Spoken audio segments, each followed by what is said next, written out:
नमस्कार मंडळी, स्वागत आहे चाय पे चर्चामध्ये. आणि आजचा विषय गिफ्ट. अरे, वाढदिवसाला गिफ्ट काय द्यायचं हा विचार आला की काही लोक भांबवून जातात. काही लोक विचार करतात गिफ्ट खूप खास असलं पाहिजे.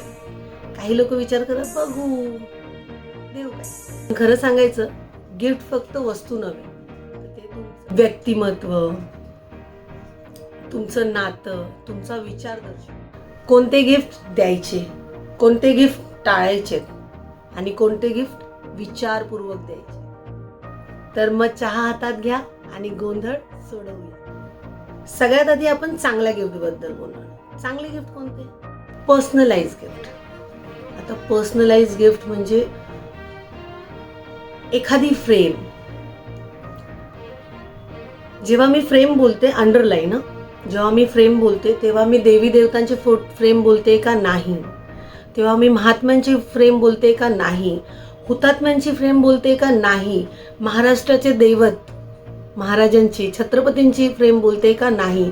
कारण जितका आदर, जितका प्रेम तुम्हाला तुमच्या देवी देवतांवर, तुमच्या हुतात्म्या, महात्म्या आणि छत्रपती महाराजांवर आहे, तितकंच आदर सन्मान समोरच्याला असेल. ह्या गोष्टीची मला थोडीशी काळजी वाटते. तो हे फ्रेम देणं टाळा, बट फ्रेम कुठले जे त्यांची सुंदर आठवण असेल, त्यांची पर्सनली सुंदर आहे. म्हणजे एखाद्याचं लग्नाचा फोटो असेल, एखाद्याचा लहानपणाचा फोटो असेल, एखाद्याचं आईवडिलांचा फोटो असेल, ग्रॅज्युएशनचं सर्टिफिकेट घेतानाचा फोटो, त्या व्यक्तीची सुंदर आठवण. आजकाल मग्स भेटतात, लाईक दिस वन. याच्यावर माझा फोटो आहे आणि खाली एक सुविचार लिहिलेला आहे, today is your day. So असे मग्स भेटतात, मनी प्लांट्स भेटतात, बॅम्बू ट्री भेटतात, पर्सनलाइज टी शर्ट्स भेटतात ज्याच्यावर साईन केलेले असतात. पॉईंट नंबर 2, चांगले गिफ्ट्स. उपयोगी वस्तू. उपयोगी वस्तूंची खूप मोठी लिस्ट आहे, बट काही उदाहरणं आपण घेऊ. डायरी असू शकते, वॉटर बॉटल असू शकते, टिफिन असू शकतो, पोर्टेबल चार्जर असू शकतो, स्टायलिश बॅग असू शकते.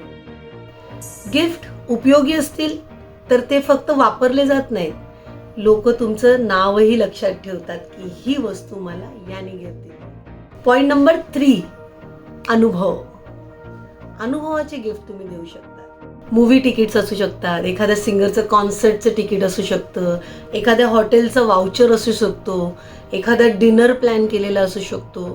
हे सगळे अनुभवाचे गिफ्ट आहेत. वस्तूपेक्षा काही लोकांना अनुभव जास्त आवडतो आणि अशा गिफ्ट तुमची आठवण त्या व्यक्तीच्या मनात कायमची बनवतात. पॉइंट नंबर 4, आजकाल गिफ्ट हॅम्पर आलेत. चॉकलेट्सचे पॅकेट्स असतात, देन ड्रायफ्रूटचे पॅकेट्स असतात, देन मेकअप किटचे पॅकेट्स असतात. म्हणजे वाउचर, प्रॉपर गिफ्ट वाउचर बनलेला असतो तो. तुम्ही ते गिफ्ट देऊ शकता. तुम्ही तुमच्या हाताने बनवलेली वस्तू गिफ्ट करू शकता. हस्तकलेची वस्तू असू शकते, तुम्ही स्वतः तुमच्या हातून बनवलेले चॉकलेट असू शकतात, तुम्ही स्वतः तुमच्या हातून बनवलेले कॅन्डल्स असू शकतात. आजकाल मार्केटमध्ये पण भेटतात, पण तुम्ही जर स्वतः बनवलेले आहेत ना, वेळ आणि मेहनत करून दिलेली वस्तू कधीही वाया जात नाही. आता कोणते गिफ्ट नका देऊ, प्लीज नका देऊ.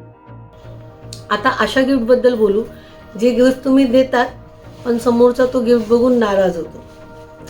तो तुम्हाला सांगणार भलेही नाही, पण होतो.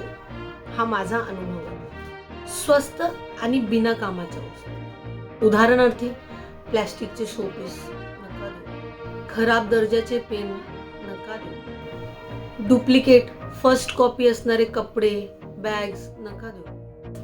असे गिफ्ट ना समोरच्याचा आनंद एकदम कमी करून टाकतात. लास्ट, चुकीच्या वयोगटामध्ये चुकीचं गिफ्ट देणं. म्हणजे एखाद्या लहान मुलीला तिला मेकअपचा किट देणं चुकीचं गिफ्ट नका देऊ. लेट्स मूव्ह विचारपूर्वक दिले जाणारे. तर काही गिफ्ट योग्य आणि विचार करून दिल्यास ते लोकांच्या मनात, थेट मनातला लागतात. पण ते फसले, गई भैस पाणी. उदाहरण, कपडे, वय, body structure, height, colour preference आणि फॅब्रिक प्रेफरन्स जोपर्यंत तुम्हाला 100% माहिती नाही ना तोपर्यंत कपडे गिफ्ट देणं खूप चुकीचा डिसिजन असतो. पॉइंट नंबर 2, विचारपूर्वक द्या. परफ्यूम जोपर्यंत तुम्हाला समोरच्याचं फेवरेट परफ्यूम माहिती नाही तोपर्यंत परफ्यूम देऊ नका, कारण ते थेट कपाटात जाऊन पडणार आणि काही महिन्यानंतर फेकलं जाणार. So be very careful. Number 3, gadgets. जुनाट किंवा खराब दर्जाचं काहीच देऊ नका. एखादा गॅजेट जर तुम्ही दिलाय ना तो कमीत कमी दिलेल्या वॉरंटी काळापर्यंत तरी चालावा. डुप्लिकेट गॅजेट्स गिफ्ट करू नका. अँड लास्ट आणि सगळ्यात महत्वाचं, पैसे. खूप लोकांना ना गिफ्ट घेणं हे खूप अवघड वाटतं, नाही करू शकत काही लोक चॉईस घेऊन. सो ते व्हॉट दे डू, ते डिसिजन घेतात की आम्ही पैसे देऊ, मी तुला पैसे देतो, मी तुला पैसे देते आणि तुला जे आवडेल ते तू घे. पण पैसे देण्याची पण एक पद्धत आहे. पैसे हे नेहमी एक सुंदर एन्व्हलप मध्ये असावे आणि एन्व्हलप सुद्धा एखाद्या चॉकलेट सोबत, एखाद्या बुके सोबत असावा. पैसे देणं सोपं वाटत असेल पण योग्य पद्धतीने देणं महत्वाचं आहे. लक्षात ठेवा, गिफ्ट ही फक्त एक वस्तू नाहीये, ती तुमच्या नात्याचा ना एक सुंदर इशारा. गोंधळ होतो पण गोंधळ सुट्ट सोडवा. समोरच्याचा विचार करा, आवड, वय, व्यक्तिमत्व ओळखा आणि तुमचं आवडतं गिफ्ट कुठलं हे मला कमेंट्स मध्ये सांगा. तोपर्यंत चहा प्या, नाती जपा आणि चाय पे चर्चा पाहत राहा.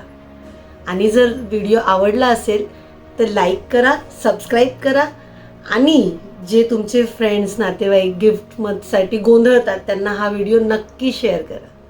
Thank you so much.